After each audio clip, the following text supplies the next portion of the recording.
Dios les bendiga a todos. Amén. Gracias a Dios por la oportunidad que me da de poder estar en este lugar. Puede sentarse un momento mientras yo digo unas cuantas cosas. Primero, agradecido con Dios por la oportunidad que me da de llegar. El bus se varó, casi no llegamos, pero estamos aquí. Amén. Y le hablé a mi pastor, quien es mi padre, y él me dijo: mi hijo, si hay oposición es porque hay victoria. No crea que Satanás se va a quedar de brazos cruzados, pero venimos en el nombre del Señor y agradecido con Dios por la oportunidad. Mi esposa, gracias por compartir su vida conmigo y por soportarme. Gloria al nombre del Señor. Gracias también al pastor Jairo. Pastor, gracias por su amistad. Su esposa también, gracias por su disposición para servir, y todo este grupo de líderes, también de hermanos del seminario que hemos compartido ya algunos años. Desde que me dieron la oportunidad me siento honrado de poder servir de esta manera en este gran ministerio. Pastor Arnulfo, su esposa, Dios le bendiga, que es una de las mejores estudiantes que hemos tenido. Gloria al nombre del Señor. Aleluya. Y bien, contento de ver el avance que tiene este grupo de hermanos tan hermosos, ese cariño que han demostrado. Estoy sumamente agradecido por cada uno de los que nos ha servido en este día, y que Dios les bendiga, como dice el pastor, 1000 veces, que 2000 veces, 3000 veces más. Amén. Libro de Filipenses capítulo 3, y vamos a leer a partir de el verso 1. Y me llamaba la atención el canto, el especial que nuestros hermanos entonaban, porque hablaban de que algo de que ellos valoraban ahora lo tenían por basura. Amén. Y me llama la atención porque es exactamente el discurso, el tema que traigo yo en esta noche. Y quiero que vamos a Filipenses capítulo 3 y vamos a leer a partir del verso 1. Dice así la escritura, Filipenses capítulo 3, verso 1. Por lo demás, hermanos, gozaos en el Señor. A mí no me es molesto de escribiros las mismas cosas, y para vosotros es seguro. Guardaos de los perros, guardaos de los malos obreros, guardaos de los mutiladores del cuerpo, porque nosotros somos la circuncisión, los que en espíritu servimos a Dios y nos gloriamos en Cristo Jesús, no teniendo confianza en la carne. Verso 4. Aunque yo tengo también de qué confiar en la carne, si alguno piensa que tiene de qué confiar en la carne, yo más, circuncidado al 8º día, del linaje de Israel, de la tribu de Benjamín, hebreo de hebreos, en cuanto a la ley, fariseo, en cuanto a celo, perseguidor de la iglesia, en cuanto a la justicia que es de la ley, irreprensible. Pero cuantas cosas eran para mi ganancia, las he estimado como pérdida por amor a Cristo. Y ciertamente aún estimo todas las cosas como pérdida por la excelencia del conocimiento de Cristo Jesús, mi Señor, por amor del cual lo he perdido todo y lo tengo por basura para ganar a Cristo. Amén. Puede sentarse, gloria al nombre del Señor. Y en esta noche quiero hablar bajo el título difícil de creer. Amén. Difícil de creer. Y quiero comenzar ilustrando lo siguiente, y es que en las grandes epopeyas de la literatura, el héroe es aquel que vence con su fuerza. Aquiles, el guerrero de la Ilíada, busca la gloria inmortal en el campo de batalla. Odiseo en la Odisea regresa a casa gracias a su astucia, su resistencia y la ayuda de los dioses. Eneas en la Eneida de Virgilio funda un imperio, soportando una mezcla de piedad, de agresión, permaneciendo gracias a su valentía.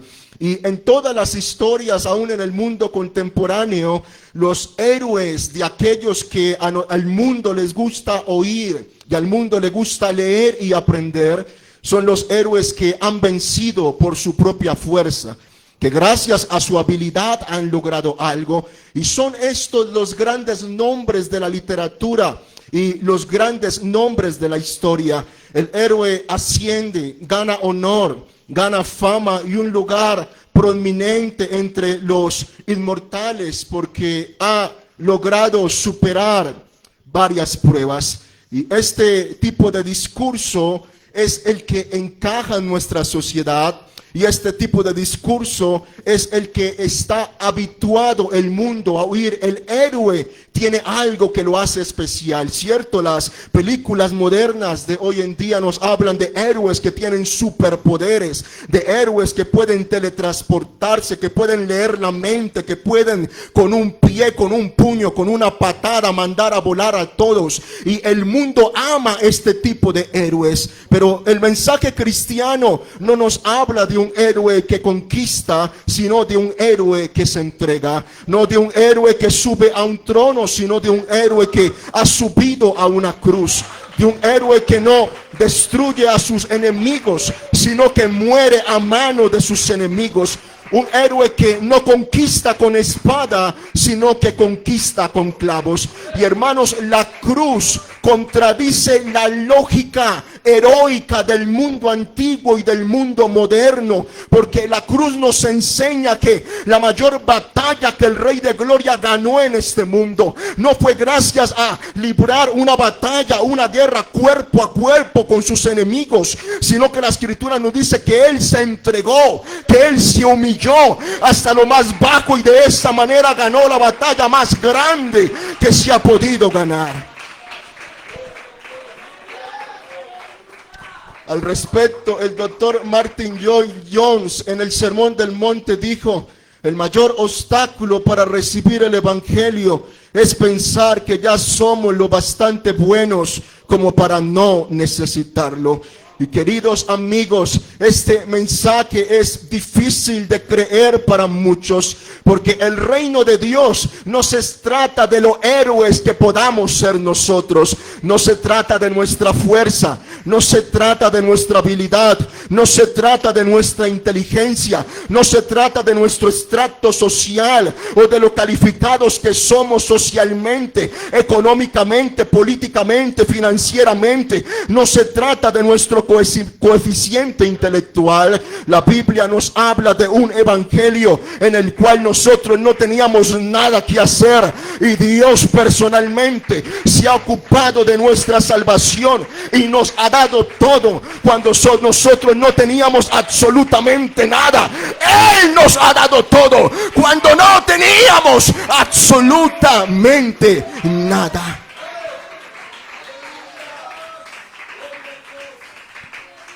Entonces es un mensaje que no se acomoda a la lógica de los seres humanos. Jesús no fue un gran filósofo. Es más, la manera en la cual Jesús enseñó era una manera común para que las multitudes lo pudieran oír y le pudieran entender a Él. Él no andaba con sofismas ocultos, con palabras elaboradas, no. Su enseñanza fueron palabras del campo, parábolas, ejemplos de la vida cotidiana, de manera que todos podían entenderle. Él nunca predicó en una gran ciudad, llegó a Jerusalén para morir, nunca predicó en el Imperio Romano. Las grandes mentes de la historia jamás habían oído de Jesús, pero la Escritura dice que en la plenitud de los tiempos Dios envió a su Hijo. Y es que Dios nació en un momento particular de la historia en el cual el Imperio Romano gobernaba sobre la faz de la tierra,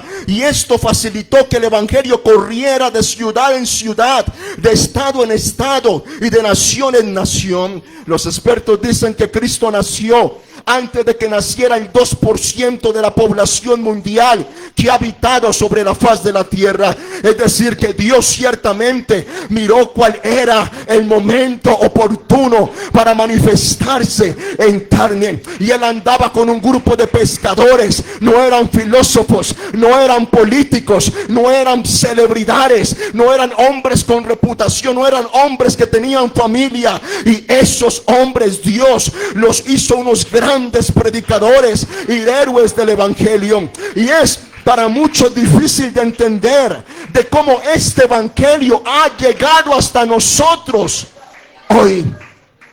¿Y sabe por qué? porque a pesar de las persecuciones y de los obstáculos en este evangelio, dice la escritura que opera el poder de Dios. Así que para muchos hablar de un hombre crucificado era una locura, ¿cierto? Porque morir crucificado era la peor manera de morir, era la peor muerte, era la muerte de los criminales, era la muerte más vil, era la muerte de un deshonesto. Pero Dios convirtió en gloria aquello que para el mundo era razón de oprobio. El evangelio para muchos es difícil de creer, pero no me avergüenzo del evangelio, porque es poder de Dios para salvación a todo el que cree. Y alguien va a creer en esta noche, y alguien va a ser salvo en esta noche. Las mentes van a ser libres, aleluya. Toda opresión en los corazones va a ser rota en el nombre del Señor Jesucristo. Habrá un libre en esta noche que puede darle gloria, honra, honor, alabanza y adoración al que la merece.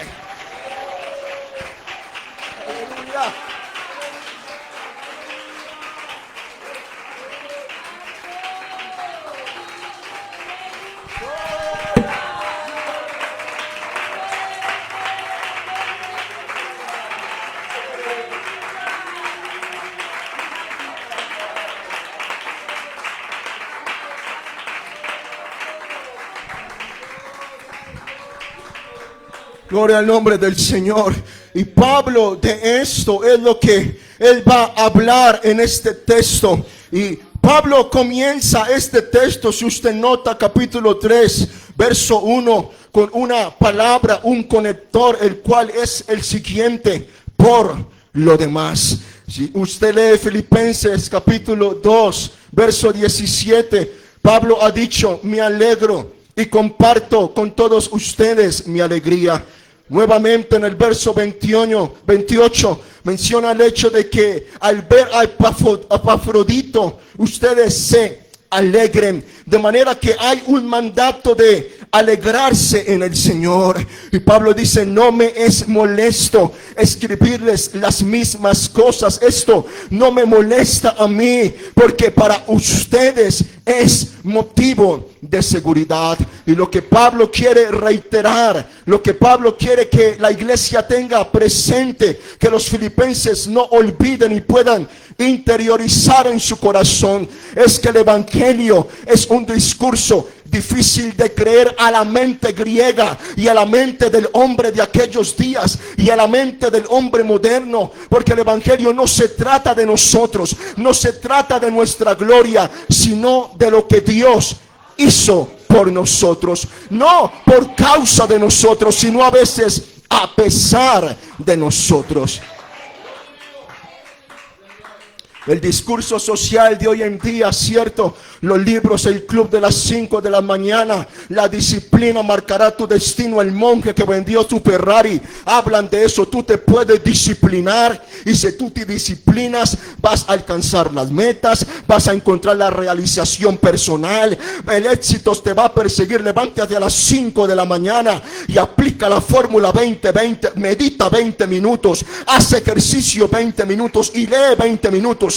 Y tu vida va a cambiar. Pero el evangelio dice que nuestras obras, como dijo el profeta, son como trapo de inmundicia delante de Dios. En otras palabras, el discurso del evangelio ofende a la mente contemporánea, porque en este discurso no se trata de lo que yo soy, no se trata de mi habilidad, no se trata de mi elocuencia, sino de que Dios nos salvó cuando nosotros estábamos perdidos.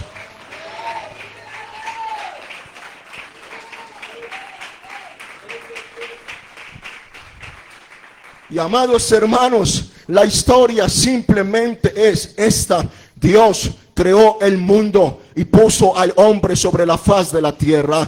Dios creó al hombre a su imagen y semejanza, de manera que el hombre no conocía la miseria, no conocía la enfermedad, no conocía la pobreza. Pero el hombre goza de algo llamado libre albedrío, porque Dios no quería máquinas que le adoraran, sino en una relación experiencial, un intercambio entre hombre y Dios, se construyera una relación de amor. Y el hombre dio la espalda a ese Dios y abrazó el pecado. Y la Biblia dice que por causa del pecado entró la muerte al mundo, y que el pecado entró el pecado entró en el mundo por un hombre y pasó a todos los hombres por cuanto todos pecaron. De manera que en la relación sexual allí, cuando se engendra el hombre o la mujer, viene el pecado en él. De manera que todo el que nace bajo pecado y necesita ser librado del pecado. Y los hombres inventaron, o no inventaron, sino que buscaron por todos los medios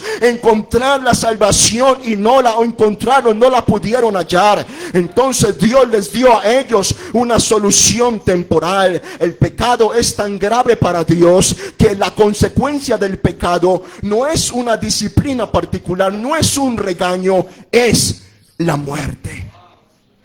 Entonces Dios les dijo: ustedes van a constituir sacrificios, y cada vez que ustedes pequen, ese sacrificio, ese derramamiento de sangre va a simbolizar para mí la muerte de ustedes. Y los hombres estaban en un ciclo en el cual ofrecían constantemente sacrificios para que poder apagar, acatar, detener la ira de Dios. Pero alguien tal vez preguntó: si nosotros pudiéramos ofrecer un sacrificio perfecto, este asunto de ofrecer sacrificio día a día se acabaría. Pero no había nadie que pueda ofrecer un sacrificio perfecto, porque cada hombre es pecador al presentarse delante de Dios. Entonces lo que Dios hizo fue que se manifestó en carne, y como hombre perfecto que no conocía el pecado, derramó su sangre por nosotros. Y por eso la Escritura dice que la sangre de su Hijo Jesucristo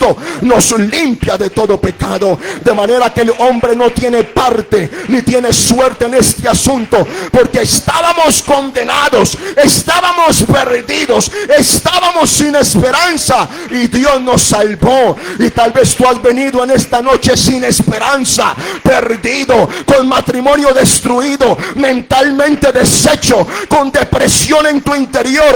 Pero hay un poder que restaura, hay un poder que levanta, hay un poder que libera, y es el poder del Evangelio, que quiere salvarte, quiere transformarte y quiere liberarte. Gloria al nombre del Señor. Ahora, lo que Pablo va a sostener en este capítulo es 4 razones por las cuales el hombre no puede ganar su salvación, ni puede confiar en que puede llegar a ganar su salvación. Porque a veces en el evangelismo uno se encuentra personas que hablan de su reputación, ciertos que yo no famo, yo no mato, yo no fumo, yo no robo, entonces yo soy un ciudadano ejemplar. Pero la Biblia dice que el pecado se concibe en los pensamientos y de allí se da a luz. Todos tenemos malos pensamientos, por lo tanto no importa quién soy yo socialmente, cuál es mi reputación familiar, qué tan bueno, qué tan mal padre yo soy, todos estamos bajo pecado. Hay 4 puntos, y el primer punto es que confiar en nuestra propia justicia es algo muy peligroso. El punto número 2 es que nuestros méritos jamás nos podrán salvar. El punto número 3 es que solo la justicia de Dios es suficiente. Y el punto número 4 es que conocer a Cristo lo transforma absolutamente todo.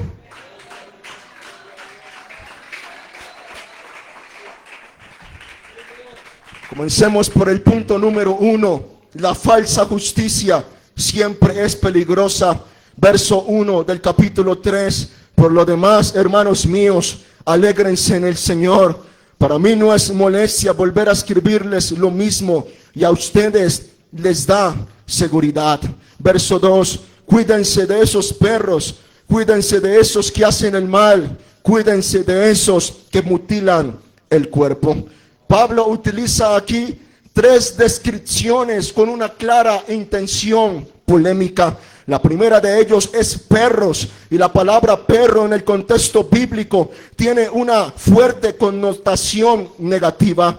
En el Antiguo Testamento el perro representaba lo despreciado, lo indigno. El salmista en el Salmo 22, verso 16 y verso 20 representó a sus enemigos como perros que lo rodeaban y lo amenazaban. En el Nuevo Testamento la expresión perro se reserva a los impuros y a los excluidos del reino de Dios, de manera que Apocalipsis capítulo 22 verso 15 dice: mas los perros estarán afuera. Y el Señor dijo a una mujer: no está bien tomar el pan de los hijos y echarlo a los perrillos. Es más, los académicos dicen que los judíos solían llamar perros a los gentiles de manera para señalar lo impuro y lo contaminados que ellos estaban. Ahora bien, Pablo da vuelta a esta etiqueta para referirse a quienes en el nombre de la ley se oponían al evangelio de la gracia. Quiero que note, la iglesia nace en Hechos 2:38. La iglesia nace en Pentecostés. Comienza a extenderse el evangelio y la iglesia comienza a enfrentar un desafío. El desafío que tiene que ver cómo las obras de la ley afectaban a los nuevos creyentes. Había una discusión acerca si los gentiles podían pertenecer o no. Es más, en un comienzo los judíos no tenían ningún interés de predicar a Cristo a los gentiles. Y es cuando Pedro está en la azotea orando, que tiene una visión en la cual se le dice: mata y come. Y él le dice: Señor, jamás he comido algo inmundo. Y el Señor le dice: no llames inmundo a lo que yo he santificado. Y él va a la casa de Cornelio y Pedro está ahí como duditativo, y como el Señor sabe que Pedro no va a bautizar a los gentiles, entonces sucede algo que se sale de las manos de Pedro, y es que mientras él habla, el Espíritu Santo cae en esa casa. Entonces él dice: ¿puede alguien impedir el agua para estos que también como nosotros han recibido el Espíritu Santo?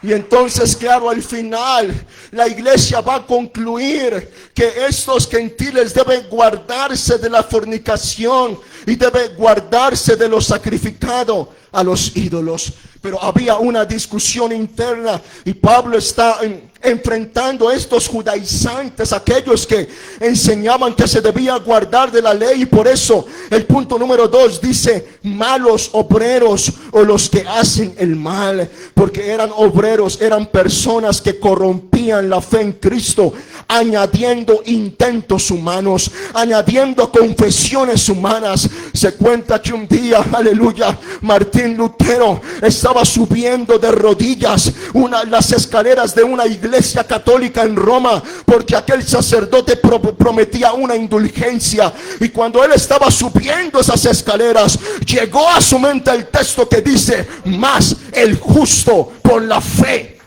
vivirá.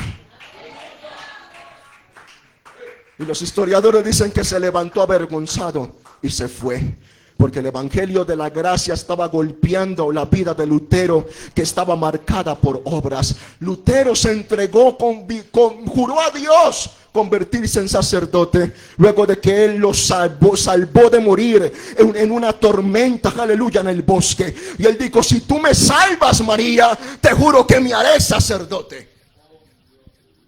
Sobrevivió, pero cuando llegó al convento, él buscaba una santidad que no podía encontrar, y él repudiaba una palabra que Pablo utilizaba en sus cartas: es la palabra justicia de Dios, porque Lutero entendía que Dios es santo, y si la justicia de Dios implica que él no puede pasar por alto el pecado, implica la muerte del pecador, implicaba también su muerte. Y Lutero día a día, aleluya, estaba allí tratando de ganar su salvación por obras humanas.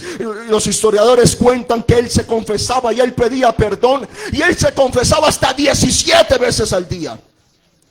De manera que los sacerdotes comenzaron a decir: a Lutero le pasa algo, Lutero nos está tomando el cuerpo. Pero ¿sabe qué es lo que pasa? Que Lutero había entendido algo, aleluya, que el evangelio no se puede ganar, que la salvación no se puede ganar por méritos humanos. No es una licencia para pecar, no es una licencia para vivir de cualquier manera, pero la salvación, como lo dije anteriormente, es obra exclusiva de Dios.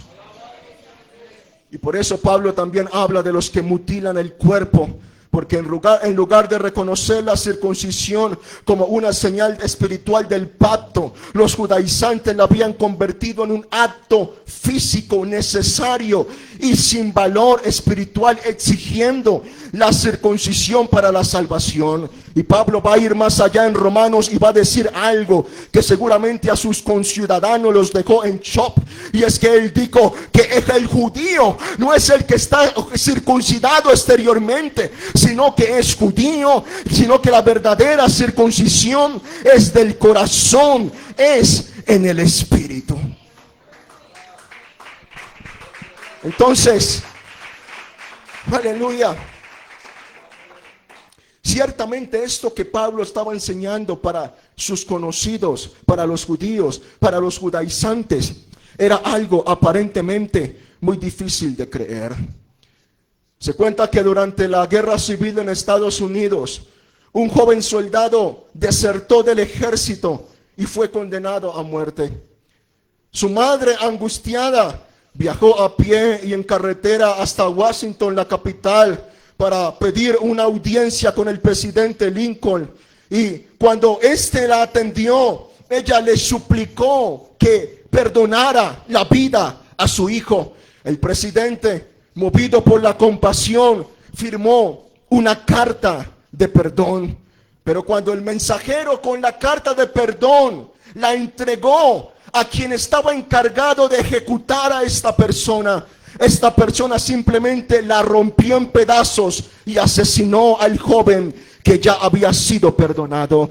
Y cuando le preguntaron cuál era la razón por la cual él había asesinado a un joven que había sido perdonado por el presidente, la razón que él dio es la siguiente: esto no puede ser verdad, porque nadie perdona a un desertor. Y a veces nosotros llevamos una vida cristiana, o los amigos llevan una vida cristiana diciendo: es imposible que Dios me perdone a mí, es imposible que Dios me cambie a mí, cuando Dios hace más de 2000 años ya firmó la carta de perdón en el Calvario y la confirmó con su resurrección entre los muertos. Amigo que me oyes en esta noche, amiga que me oyes, no hay nada imposible para mi Dios. Él puede levantar, aleluya, del polvo a cualquiera que se encuentre. Él puede salvar al que crea en que en él hay salvación. No hay nada imposible para Dios. La carta de perdón ya ha sido firmada hace muchos años y hay vida eterna.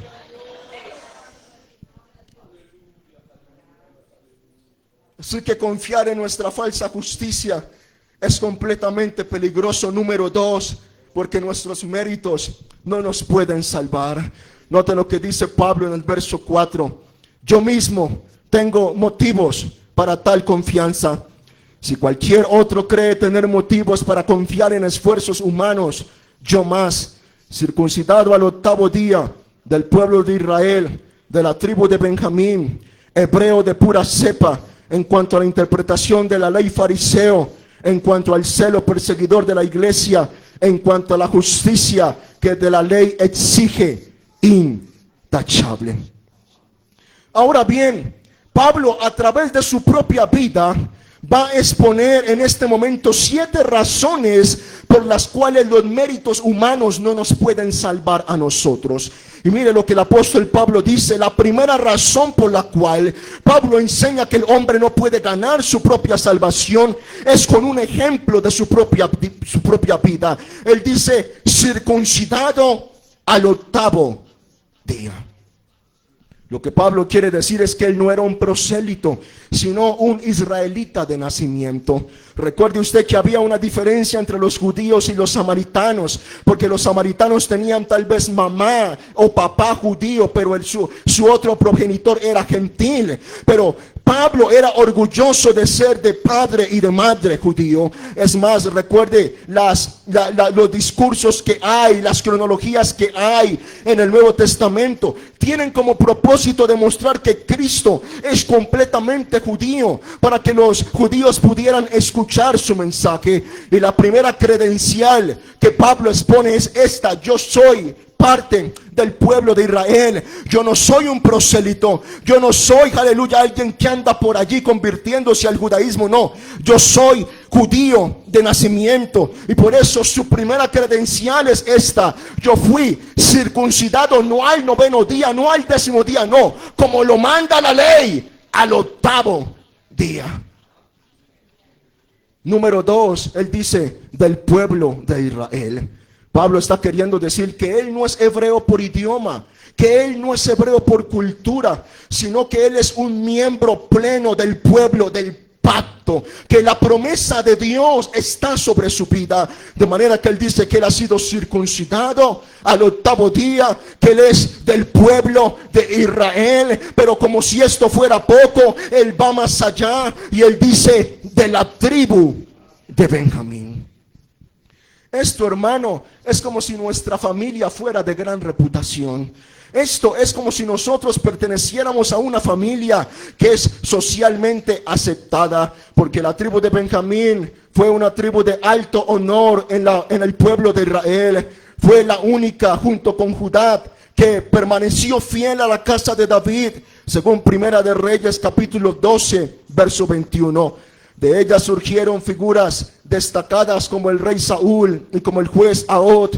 El nombre Benjamín significa hijo de la diestra o hijo del sur, y es representado en Génesis capítulo 49, verso 27, como un lobo arrebatador, símbolo de agresividad militar. Entonces lo que Pablo dice es circuncidado al 8º día, del pueblo de Israel, pero no de cualquier tribu, de una tribu que permaneció fiel a la casa de David, mientras otras tribus se fueron por allá. Yo soy miembro de la tribu de Benjamín, de un lobo arrebatador, de un valiente guerrero. Y como si esto fuera poco, entonces yo soy hebreo de hebreos.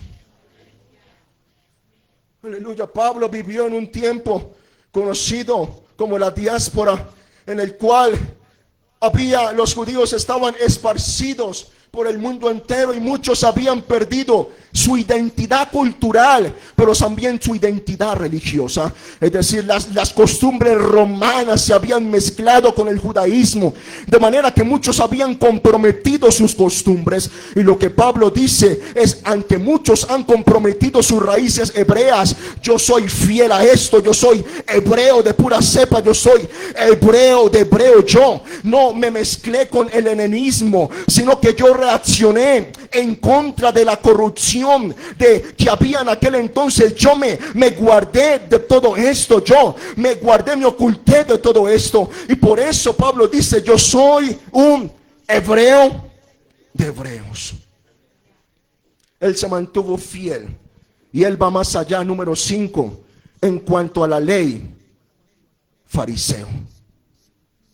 Yo sé que para nosotros hoy en día fariseo es sinónimo de hipocresía, pero los fariseos eran una secta que posicionalmente, en cuanto a lo social, era de gran respeto para los judíos. Eran personas que buscaban practicar la ley al pie de la letra, de manera que un auténtico fariseo contaba todas las semillas del grano para asegurarse de que daba el diezmo correcto. Mientras otros lo pesaban y diezmaban, el fariseo quería estar seguro de que estaba cumpliendo exactamente con el mandamiento de dar el 10%.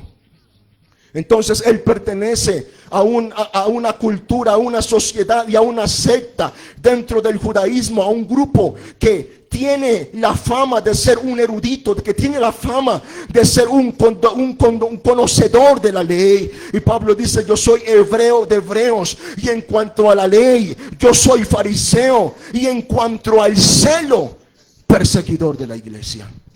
¿Sabe por qué? Porque probablemente Pablo era muy aceptado en su comunidad, porque era tan celoso del judaísmo que perseguía al cristianismo, que buscaba asesinar a los cristianos. De manera que cuando Pablo llegaba a una sinagoga, todo el mundo decía, ahí está el gran valiente Pablo, aquel que persigue a los herejes, aquel que está firme en la ley, aquel que es intachable en esto, aquel que ha cuidado la herencia que nosotros hemos recibido de Jehová y la herencia que hemos recibido de nuestros antepasados. Su pasión por defender su fe lo llevó a perseguir a los seguidores de Jesús. Y este tipo de celo en el contexto judío era un celo que se consideraba una virtud. Pablo era un hombre que tenía reputación porque él era un cuidadoso de aplicar el judaísmo. Y el punto número 7 es algo que me llama mucho la atención,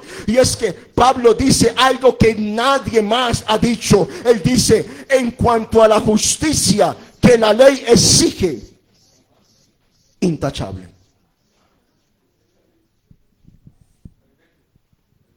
Los mandamientos. Tú podrías vivir tu vida cumpliendo al pie de la letra 617 reglas. Más de 600 reglas que implicaba toda la ley. No solamente los 10 mandamientos, toda la ley. No puedes hacer esto, tienes que purificarte. No puedes hacer esto, no puedes tocar esto. Si tocas esto, tienes que hacer esto. Si vas aquí, debes ir a esto, no puedes hacer esto. Nadie puede cumplir eso. Pero aquí tenemos un hombre que dice, en cuanto a lo que la ley exige, intachable o irreprensible. La Nueva Traducción Viviente dice, obedecía la ley al pie de la letra. Pero el verso 7, Pablo dice, sin embargo, todo aquello que para mí era ganancia, ahora lo considero como pérdida por causa de Cristo.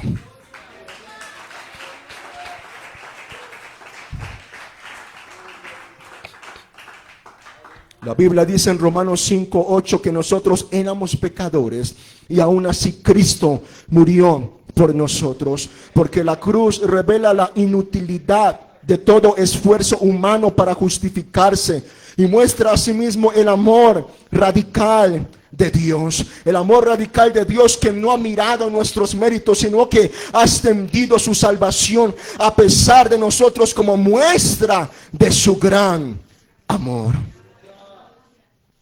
Durante siglos se creyó que la tierra era el centro del universo.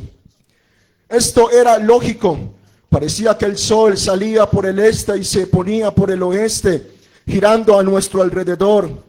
Esta idea no solamente era científica, sino también religiosa y filosóficamente aceptada. Pero cuando Galileo Galilei comenzó a defender las ideas de Copérnico, de que la tierra giraba alrededor del sol y no al revés, conocido como el modelo heliocéntrico del universo, fue acusado de herejía, porque esta era una idea escandalosa, porque desafiaba la ciencia de su tiempo y atentaba, según ellos, contra la dignidad del ser humano, porque lo quitaba como el centro del universo o lo quitaba como el centro de todo. Y sin embargo, con el tiempo, esa verdad se impuso. El universo no gira alrededor de nosotros. Y el Evangelio, amados hermanos, amigos, dice algo parecido, pero dice algo mucho más radical. La salvación no gira en torno a ti, no gira en torno a nuestros esfuerzos, no gira en torno a nuestros méritos. Sí, por nuestras obras podemos perder la salvación, pero lo más contundente es que por nuestras propias obras, sin la gracia de Dios, sin la obra del Calvario, sin la resurrección de Cristo, jamás podremos ganar la salvación. Por eso Jesucristo dijo, yo soy la puerta.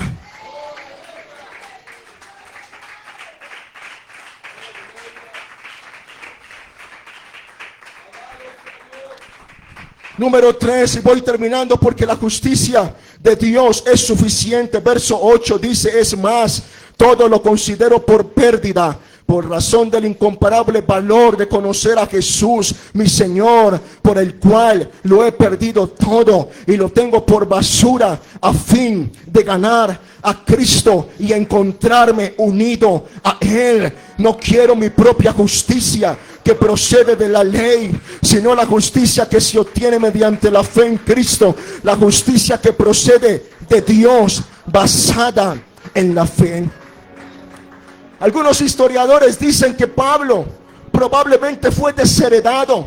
Y es interesante que luego de Pablo exponer todas sus credenciales y exponer 7 razones por las cuales él podría estar tranquilo de confiar de que ha ganado su salvación, él dice que esas 7 razones las estima como pérdida, como basura, con tal de ganar a Cristo.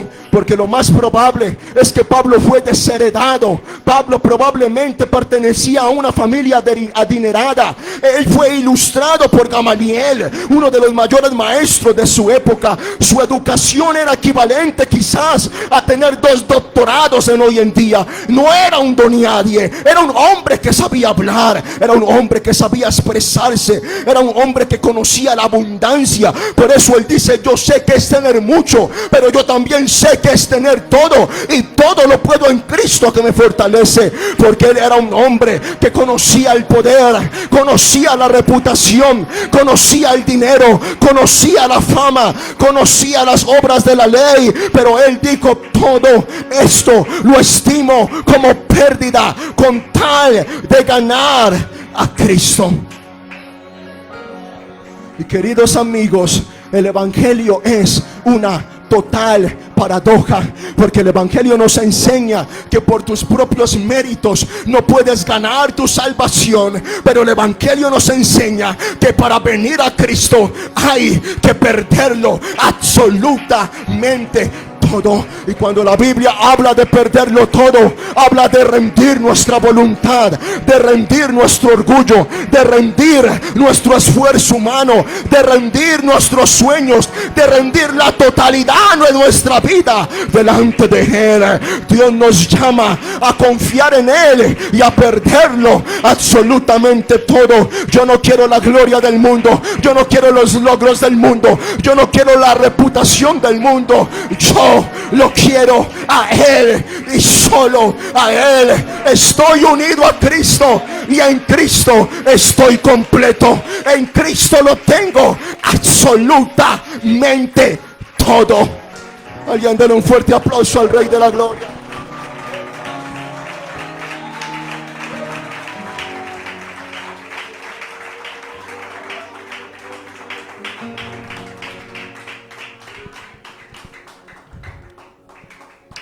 Al respecto, C.S. Lewis escribió: una de nuestras grandes conquistas en este siglo ha sido llenar la mente humana con la idea de que si algo es impuro, ilógico o escandaloso, entonces no puede ser verdadero. Y sin embargo, ahí está el crucificado, burlándose de nuestra lógica desde lo alto de una cruz. Y número 4, con esto termino, porque conocer a Cristo lo transforma todo. El verso 10, Pablo dice: lo he perdido todo a fin de conocer a Cristo, experimentar el poder que se manifestó en su resurrección, participar de sus sufrimientos y llegar a ser a Él semejante en su muerte. Así espero alcanzar la resurrección de entre los muertos.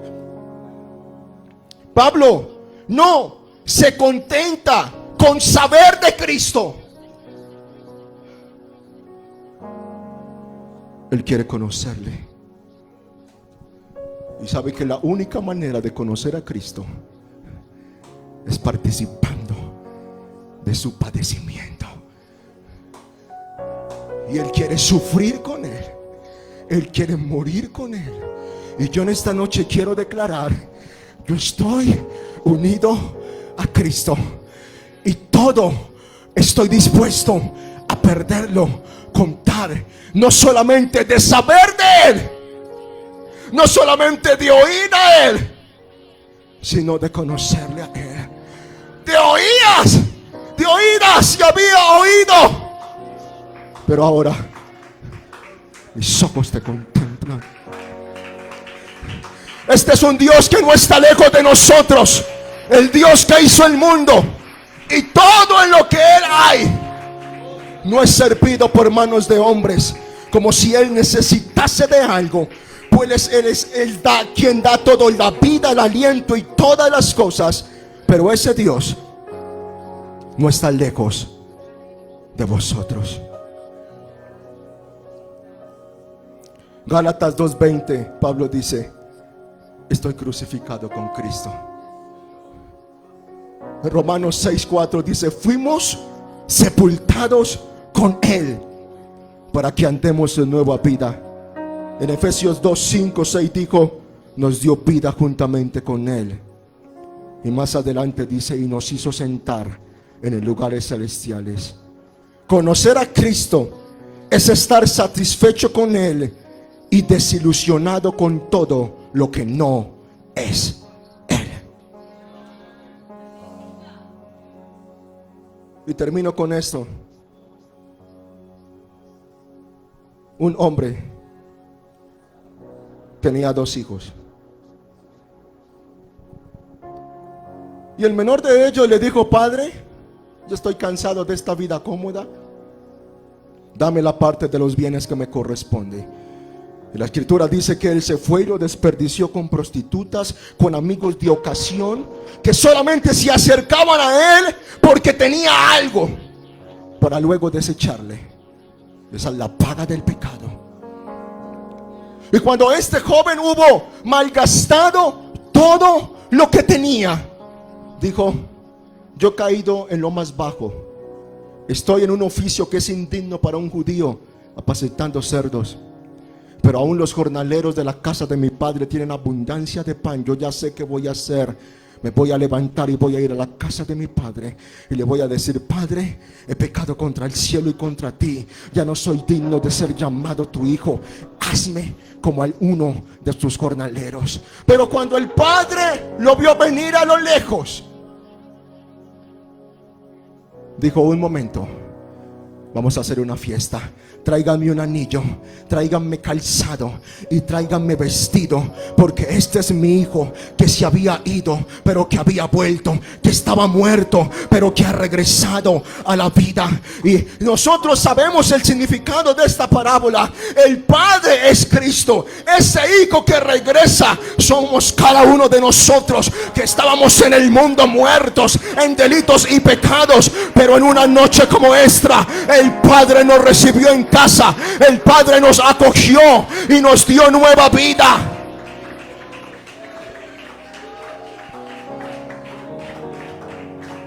Pero yo quiero señalar algo en esta noche, y es que esta historia no se trata del padre, ni tampoco se trata del hijo menor.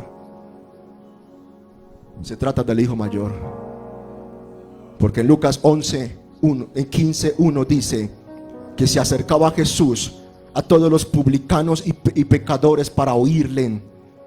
Jesús estaba rodeado de personas que socialmente eran rechazadas, y los fariseos y los escribas murmuraban diciendo: este a los pecadores recibe y con ellos come. Y por eso Él les dice en el verso 11: un hombre tenía 2 hijos.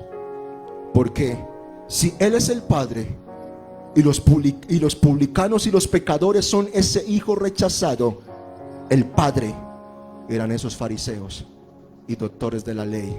El hijo mayor, perdón, eran esos fariseos y esos doctores de la ley, que creían que habían otros que no tenían derecho para entrar en el reino, que habían algunos que no tenían derecho a la salvación. Y yo te voy a decir, no sé cuál es tu condición, no sé cuál es el estado de tu vida, pero la Biblia me enseña que no hay nada imposible para Dios, y tanto para el rico como para el pobre, para el indocto como para el intelectual, hay salvación y vida eterna, porque no se trata de lo que nosotros somos por fuera de Cristo, se trata de lo que somos cuando hemos recibido a Cristo.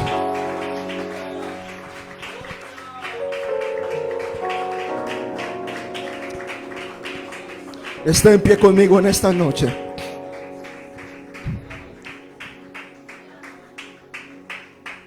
Y lo que necesitamos para que el Evangelio cambie nuestras vidas es creer que puede cambiar nuestra vida.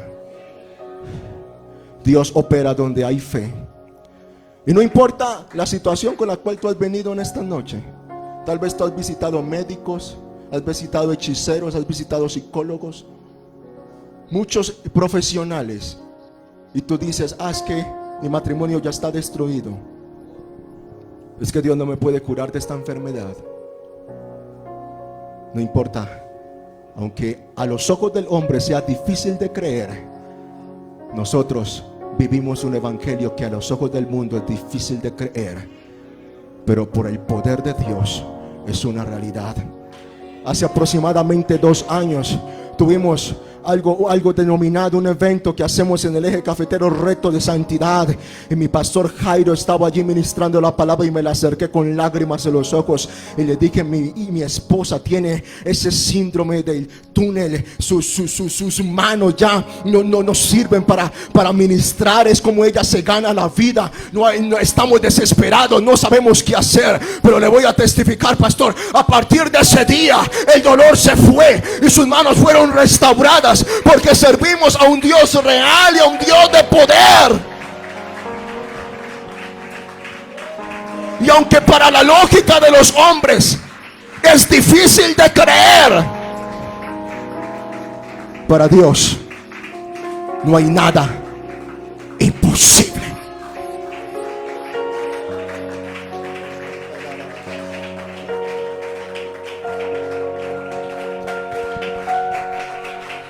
Dejemos de evaluar a Dios con nuestra lógica humana.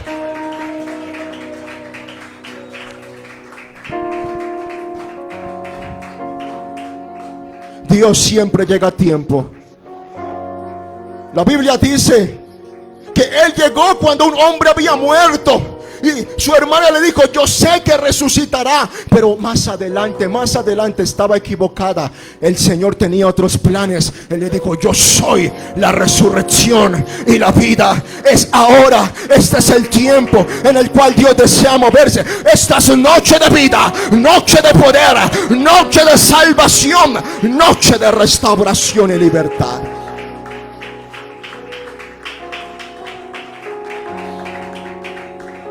Y yo voy a hacer una invitación en esta noche. Yo sé que esto es difícil de creer para muchos que no tienen fe, pero Dios se mueve donde hay fe. ¿Habrá alguien con fe en esta noche que quiera entregar su vida a Dios? ¿Habrá un amigo que nos visita en esta hora? Ayúdame el liderazgo en esta hora, operando en fe en el nombre del Señor Jesucristo. Tráigame los amigos acá en noche de salvación, en noche de restauración, en noche de libertad.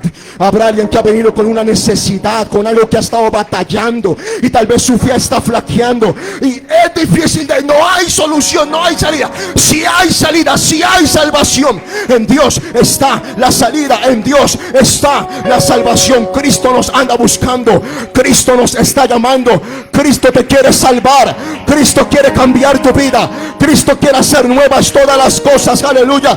Alguien denle un fuerte aplauso al Rey de la Gloria. Fuerte, fuerte, fuerte, fuerte ese aplauso.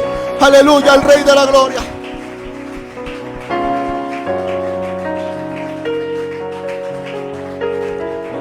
Eso, acérquese, acérquese sin temor, acérquese. Acérquese en esta hora. No sé cuántos años han pasado, cuántos meses han pasado, y tal vez tú dices: ya no hay nada que hacer. No es así. Dios hizo la obra más grande, y así como Dios quiere darte vida eterna, Dios quiere también llenarnos de fuerza y de poder para proseguir. Si usted quiere entregar su vida a Dios en esta noche, cierra sus ojos, levanta tus manos al cielo. Dile: Padre Celestial, yo te entrego mi vida en esta noche. Yo reconozco que tú me has salvado. Quiero no solamente saber de ti, quiero conocerte, quiero experimentarte. Te rindo hoy mi vida y estoy dispuesto a obedecer tu palabra.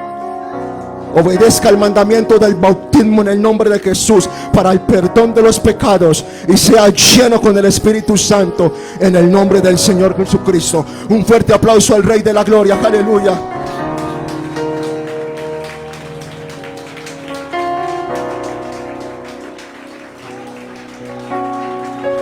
Ahora,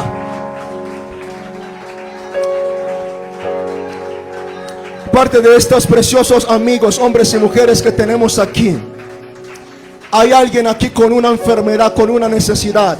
Acérquese acá en esta noche en el nombre de Jesús.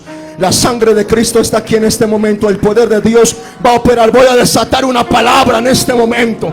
La gloria de Dios quiere moverse, quiere caer.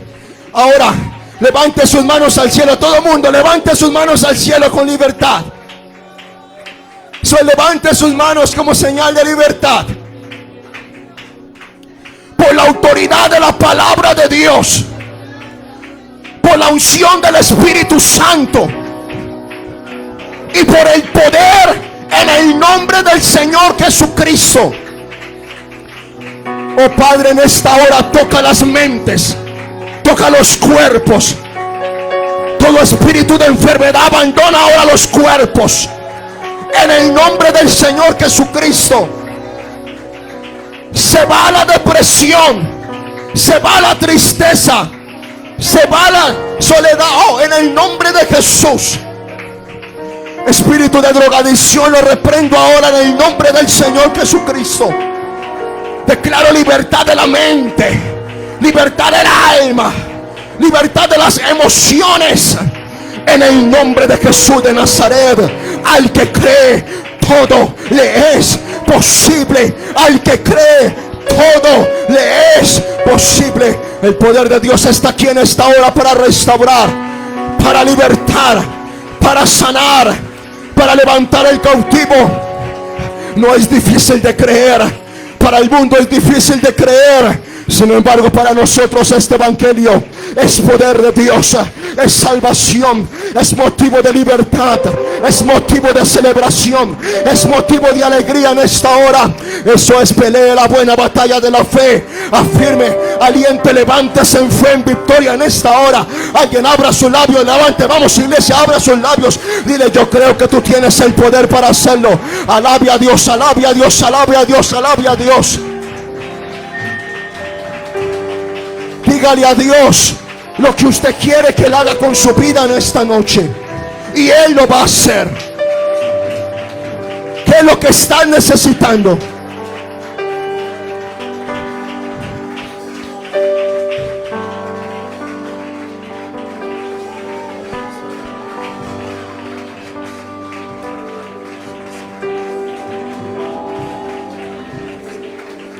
Si te tengo aquí, lo tengo todo, mi amado. Vamos, confía en Dios, es parte del proceso. En la crisis podemos ver a Dios. No importa que tan difícil sea de creer. Dígale: yo creo, yo confío en ti. Mi amado, Oh. mi tesoro, fuera de ti nada deseo, Señor. Si te tengo a ti, lo tengo todo. Mi amado, mi tesoro, fuera de ti nada deseo, Señor. Si te tengo a ti, lo tengo todo. Mi amado, mi tesoro, fuera de ti nada deseo, Señor. Cristo Jesús, eres mi plenitud.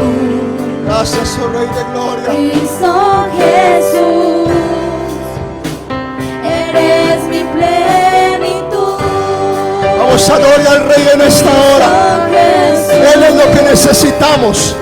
Él es la razón de nuestra vida. Es Él, es Él. Solo Él, solo Él. No importa la prueba. Lo tenemos todo en Él. Lo tenemos todo en Él, iglesia. Si te tengo a ti, lo tengo todo.